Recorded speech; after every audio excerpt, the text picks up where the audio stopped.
आजको यस भिडियोमा बताउनेछु तपाईँ आफ्नो युट्युब थम्बनेल एआईबाट कसरी बनाउने। तपाईको च्यानल युट्युबमा छ तर त्यसको लागि तपाईँ युट्युब थम्बनेल बनाउन चाहनुहुन्छ भने धेरै सजिलोसँग तपाईँ एआईबाट युट्युब थम्बनेल बनाउन सक्नुहुन्छ। जसको लागि तपाईलाई एउटा एप्लिकेसन डाउनलोड गर्नुपर्छ जसको नाम छ च्याट जीपीटी। च्याट जीपीटी लाई प्ले स्टोरमा गएर तपाईँ डाउनलोड गर्नु होला। डाउनलोड गरेपछि त्यसलाई ओपन गर्नु होला। त्यसपछि तपाईको यस्तो प्रकारको इन्टरफेस आउनेछ। यहाँ तपाईलाई जुन थम्बनेल बनाउनु छ त्यो थम्बनेल यहाँ नाम लेख्नु होला। तपाईले फोटो चाहियो भने यहाँ प्लसको आइकनमा क्लिक गरेर यहाँ फोटोमा गएर तपाईँ आफ्नो फोटो चुज गर्नु होला।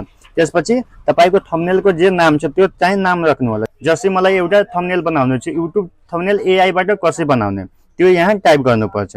म यहाँ टाइप गर्दै छु। यहाँ हेर्न सक्नुहुन्छ युट्युब थम्बनेल एआईबाट कसरी बनाउने। युट्युब थम्बनेल साइज 1280x720 बनाएर दिनु। यहाँ लेखेपछि यहाँ क्लिक गर्नु होला। त्यसपछि तपाईको थम्बनेल यहाँ बनेर आउँछ। यहाँ हेर्न सक्नुहुन्छ मेरो चाहिँ थम्बनेल यहाँ बनिरहेछ।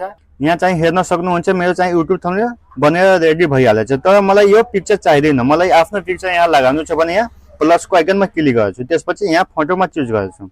त्यसपछि एउटा फोटो यहाँबाट म चुज गरेर डनमा क्लिक गर्छु। अब यहाँ लेख्नुपर्छ यो फोटो लगाएर दिनु।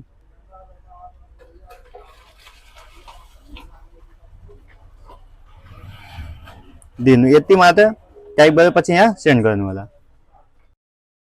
यहाँ हेर्न सक्नुहुन्छ मेरो चाहिँ थम्बनेल यहाँ बनाएर दिइहालेछ। यहाँ हेर्न सक्नुहुन्छ एआईबाट युट्युब थम्बनेल कसरी बनाउने सिम्पल तरिका।